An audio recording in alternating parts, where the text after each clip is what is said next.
జగన్మోహన్ రెడ్డి అధికారంలో ఉన్నప్పుడు కొంతమంది అధికారులు చాలా లెక్కలేని తనంతో వ్యవహరించారు.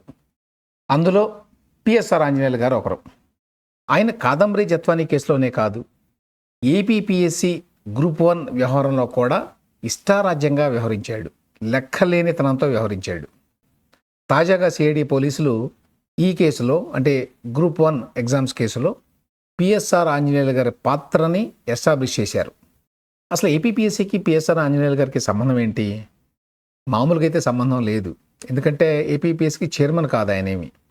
ఆయన్ని ఏపీపీఎస్సీ సెక్రటరీగా పంపించారు జగన్మోహన్ రెడ్డి గారు. ఎందుకు పంపించారు సెక్రటరీగా? తనకు ఒక ప్రత్యేకమైన కారణం ఉంది. ఏపీపీఎస్సీ చైర్మన్గా ప్రొఫెసర్ ఉదయ్ భాస్కర్ అనే ఆయన ఉండేవారు జగన్మోహన్ రెడ్డి ప్రభుత్వం వచ్చే నాటికి. ఆయన్ని అంతకుముందు చంద్రబాబు నాయుడు ప్రభుత్వం నియమించింది. ఏపీపీఎస్సీ చైర్మన్ని నియమించడమే కానీ తీసేసే అధికారం రాష్ట్ర ప్రభుత్వానికి ఉండదు. అందువల్ల ప్రొఫెసర్ ఉదయ భాస్కర్ని ఏ విధంగా ఆ పదవి నుంచి తీసేయాలి అని చాలా మల్లగుల్లాలు పడ్డారు. ఎందుకంటే ఆయన బెదిరిస్తే ఆయన తప్పుకోవడానికి ఇష్టపడలేదు. తన పదవీ కాలం పూర్తి అయ్యే వరకు ఉంటానని మంకు పట్టుపట్టి కూర్చున్నాడు ఆయన. ఆయన్ని పోలీసు పద్ధతుల ద్వారా పంపించడం కోసమే పిఎస్ఆర్ ఆంజనేయులు గారిని ఏపీపీఎస్సీ సెక్రటరీగా పంపించారు. పిఎస్ఆర్ ఆంజనేయులు గారు అక్కడికి వెళ్ళి చాలా ఏడిపించాడు ప్రొఫెసర్ ఉదయ భాస్కర్ గారిని.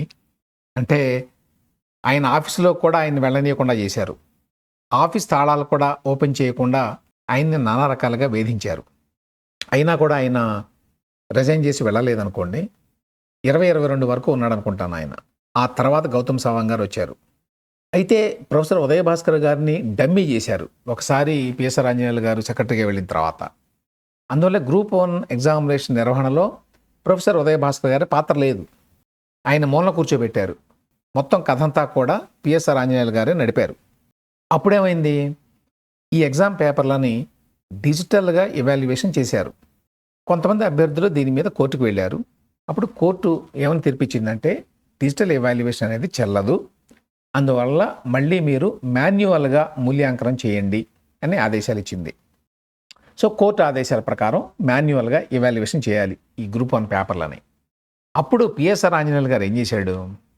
మామూలుగా అయితే కాలేజీ ప్రొఫెసర్లు, లెక్చరర్లు వాళ్ళని పిలిచి ఏపీపీఎస్సీలో కూర్చోబెట్టి ఈ ఇవాల్యుయేషన్ చేస్తారు. మాన్యువల్గా చేయాలి ఇప్పుడు. అంతకుముందు డిజిటల్గా అంటే కంప్యూటర్లో చేశారు, అది చెల్లదు అని కోర్టు చెప్పింది. ఇప్పుడు ఈయన మాన్యువల్ ఇవాల్యుయేషన్ని ఎట్లా చేశాడు? ఏ లెక్చరర్ని, ప్రొఫెసర్ని ఎవరిని పిలవలేదు.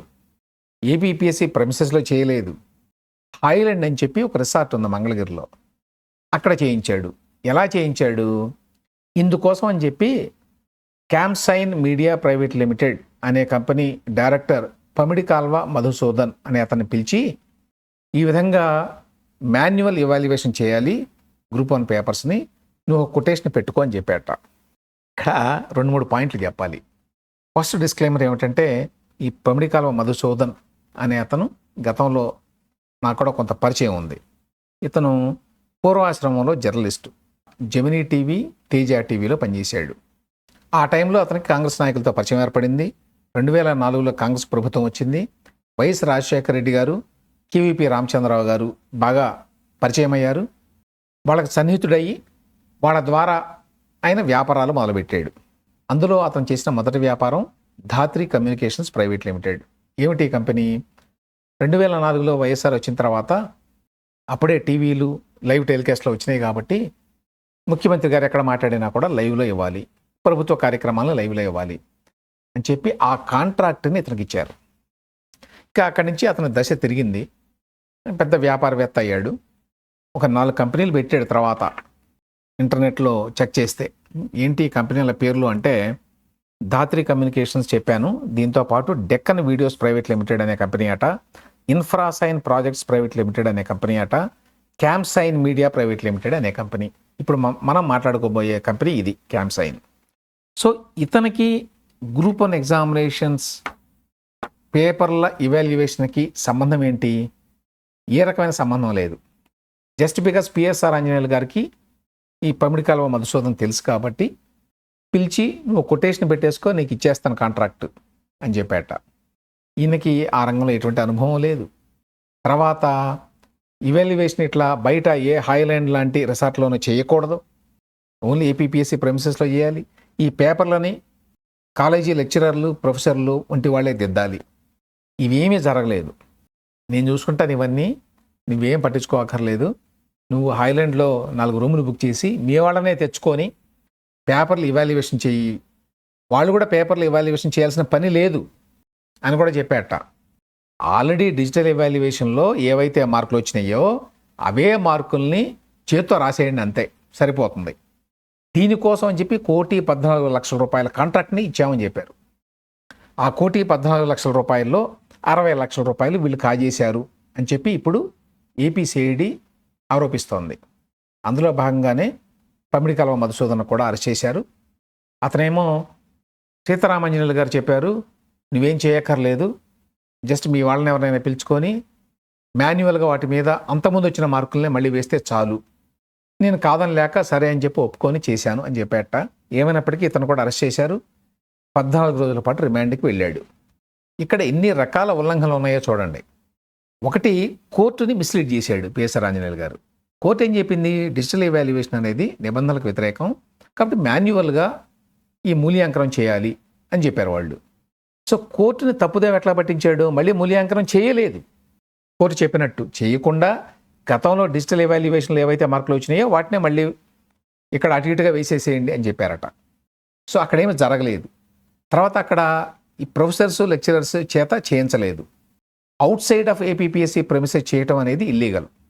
ఎప్పుడూ కూడా ఈ గ్రూప్ 1 ఎగ్జామ్స్, ఇతరత్ర ఏవైనా సరే ఏపీపీఎస్సీ ఎగ్జామ్స్ బయట ప్రెమిసెస్లో చేయరు, అందులోనూ ప్రైవేట్ ప్రెమిసెస్లో అసలు చేయరు. ఎన్ని రకాలుగా ఉల్లంఘనలు చేశాడో చూడండి.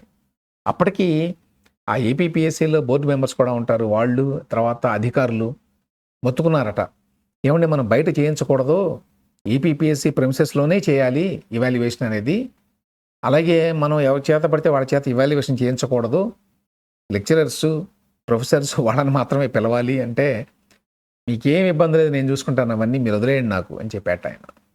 అంటే ఆ రోజుల్లో పిఎస్ఆర్ ఆంజనేయులు గారి హవా ఆ విధంగా నడిచిందనమాట. తిరుగులేదు ఆయనకి. అందులో పోలీస్ నేపథ్యం కదా, ఇంకా భయపడి ఉంటారు అందరూ. ఇప్పుడు వాళ్ళ నెత్తి కూడా చుట్టుకుంది ఇది. ఏపీపీఎస్సీలో 4-5 అధికారుల మీద కూడా కేసులు పెట్టబోతున్నారట, అరెస్ట్ చేయబోతున్నారట. అదేవిధంగా పమిడికాలువ మధుసూదన్ కూడా హాయిగా వ్యాపారాలు చేసుకుని డబ్బులు సంపాదించుకున్నాడు, అనవసరంగా ఇందులో దూరి జైలుకి వెళ్ళాడు. ఇప్పుడు పిఎస్ఆర్ ఆంజనేయులు గారు ఏమనుకున్నాడు, జగన్మోహన్ రెడ్డికి తిరుగులేదు కాబట్టి నాకు కూడా తిరుగులేదు, ఏం చేసినా పర్వాలేదు, చెల్లుబాటు అవుతుంది, నిబంధనలకు పాత్ర వేసినా అడిగేవాడు లేడు. చివరికి ఏమైంది, ఇప్పుడు కేసు మీద కేసులు చుట్టుకుంటున్నాయి ఆయనకి. ఇప్పుడు ప్రస్తుతం ఆల్రెడీ జైల్లో ఉన్నాడు ఆయన. ఇప్పుడు గ్రూప్ 1 ఎగ్జామ్ కేసులో కూడా ఆయన అరెస్ట్ను చూపిస్తున్నారు.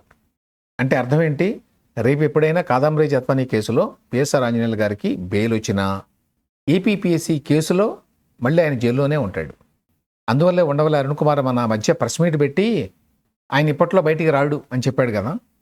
నిజంగానే ఇప్పట్లో ఆయన బయటకు వచ్చేటువంటి అవకాశం లేదు.